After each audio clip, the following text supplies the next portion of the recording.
어떤 사람은 죽을 때까지도 기력이 정정하다. 죽을 때에도 행복하게 편안하게 죽는다. 평소에 그의 몸은 어느 한 곳도 영양이 부족하지 않으며 뼈마디마다 생기가 넘친다. 그러나 어떤 사람은 행복하고는 거리가 멀다. 고통스럽게 살다가 고통스럽게 죽는다. 그러나 그들 두 사람은 다 함께 티끌 속에 눕고 말며 하나같이 구더기로 덮이는 신세가 된다.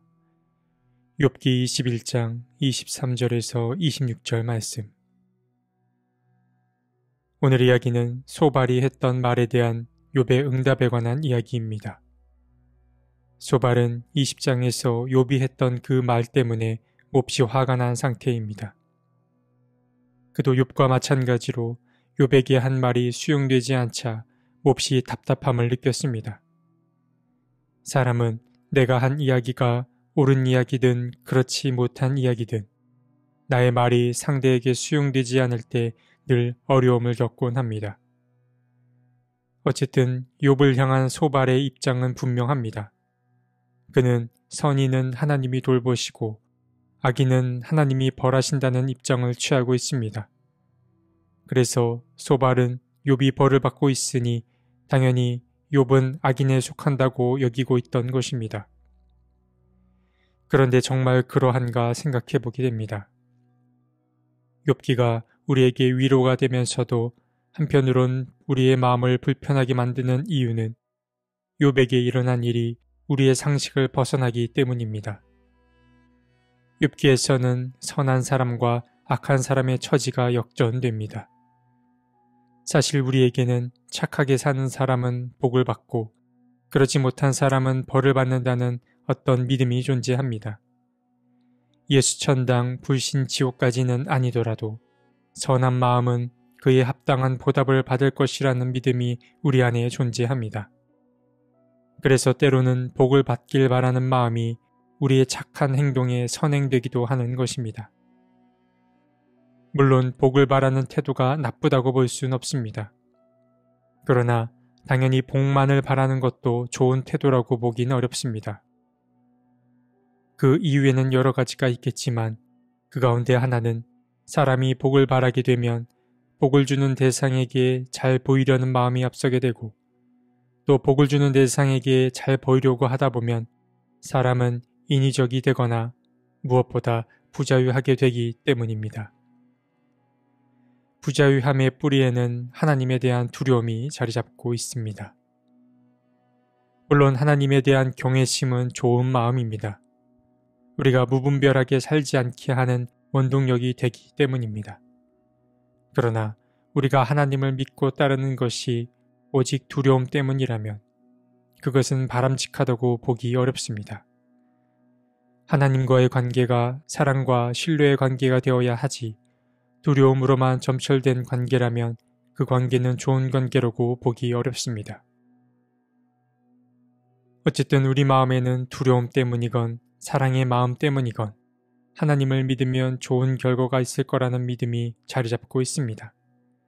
하지만 오늘 본문에서 욥이 하는 말은 우리의 생각을 완전히 뒤집어 놓습니다. 계속 드리는 말씀이지만 그래서 욥기라는 책은 우리를 불편하게 만드는 책이면서도 어쩌면 가장 솔직한 책이라고도 볼 수 있습니다. 사실 이미 신앙생활을 오래 해오신 분들은 잘 아실 겁니다. 선하게 산다고 해서 만사형통하지 않는다는 사실을 말입니다. 우리는 오히려 제멋대로 사는 사람이 불행을 겪지 않고 떵떵거리며 사는 모습을 자주 보게 됩니다. 욥도 마찬가지였습니다. 그래서 그는 말합니다. 어찌하여 악한 자들이 잘 사느냐? 어찌하여 그들이 늙도록 오래 살면서 번영을 누리느냐? 어찌하여 악한 자들이 자식을 낳고 자손을 보며 그 자손이 성장하는 것까지 본다는 말이냐? 그들의 가정에는 아무런 재난도 없고 늘 평화가 깃들며 하나님마저도 채찍으로 치시지 않는다. 그들의 숫소는 틀림없이 새끼를 베게 하며 암소는 새끼를 뵐 때마다 잘도 낳는다. 어린 자식들은 바깥에다가 풀어놓으면 양떼처럼 뛰논다. 소구와 거문고에 맞춰서 목청을 돋우며 피리 소리에 어울려서 흥겨워하는구나. 그들은 그렇게 일생을 행복하게 살다가 죽을 때에는 아무런 고통도 없이 조용하게 스올로 내려간다.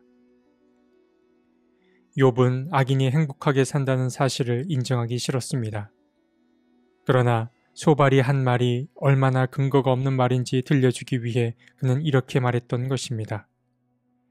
소발에게 있어서 하나님은 악인에게 벌을 주시는 분이고, 그리고 현재 자기 친구인 욥이 벌을 받고 있다면 욥은 분명 악인일 거라고 그는 확신하고 있습니다. 하지만 욥에게 있어서 악인은 행복한 사람입니다. 만사 형통하는 사람입니다. 그래서 그는 어쩌면 억울한 마음 때문에서라도 차라리 악인이 되어서 이 고난에서 벗어나고 싶었는지도 모를 일입니다. 욥은 계속해서 친구들의 말 때문에 2중 3중의 소외를 겪고 있습니다. 오늘 이야기는 하나님은 어떤 분이신가를 떠올리게 합니다. 하나님은 과연 선하시고 옳으신가 라는 의심을 품게 만든다 라는 이야기입니다. 이 말은 달리 말해 우리에게 신정론을 생각하지 않을 수 없게 만듭니다. 신정론이란 4세기 신학자였던 어거스틴이 품었던 질문을 말합니다. 하나님은 선하고 전능하신 분이신데 대체 하나님께서는 왜 악을 허용하시는가에 관한 물음을 말합니다. 욥 또한 이 고민에 사로잡혀 있었습니다. 어거스틴은 악이 존재하는 이유가 인간의 자유의지 때문이라고 말한 바 있습니다. 하지만 욥은 어떻게 보면 어거스틴의 입장 반대편에 있다고 볼 수 있습니다. 욥은 선한 사람이고 고결한 품성까지 가진 사람이었습니다. 그러니까 그의 자유의지는 하나님이 기뻐하시는 방향으로만 흘렀음을 우리는 잘 알고 있습니다. 그런데 그렇게 선한 의지를 가진 사람 혹은 선한 삶을 살았던 사람에게 정반대의 일이 일어났던 것입니다. 사실 오늘 본문의 내용만으로는 신정론에 관한 답을 내리기 어렵습니다. 물론 욥기가 다 끝나도 신정론에 관한 답을 잘 내릴 수 있을지도 의문입니다. 우리는 때때로 모르는 부분은 모르는 부분으로 둘 줄도 알아야 합니다. 답이 잘 내려지지 않는 질문은 많은 시간과 경험을 필요로 하기 때문에 그러합니다. 그러나 우리에게 할 일이 전혀 없는 것은 아닙니다.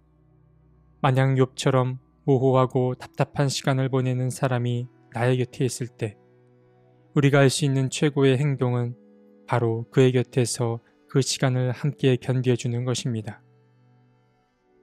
하지만 욥의 친구들은 이 일을 하지 못했습니다. 힘든 시간을 보내고 있는 욥의 곁에서 그 고통의 시간을 함께 견뎌주지 못했습니다. 그래서 욥은 말합니다. 너희는 내 말을 건성으로 듣지 말아라. 너희가 나를 위로할 생각이면 내가 하는 말에 귀를 기울여라. 그것이 내게는 유일한 위로이다.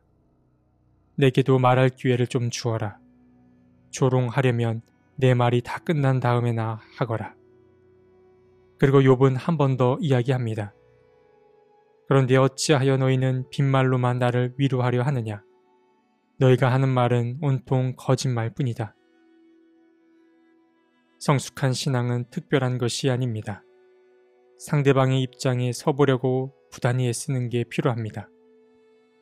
누군가의 상황 속으로 들어가 보는 일은 매우 어려운 일입니다. 어쩌면 불가능에 가까운 일일 수도 있습니다.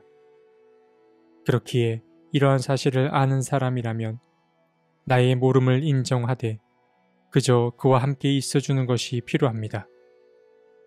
신정론에 대한 답은 내리지 못해도 내가 그 사람 곁에 있어줌으로 침묵하시는 하나님의 응답이 될 수 있는 것입니다.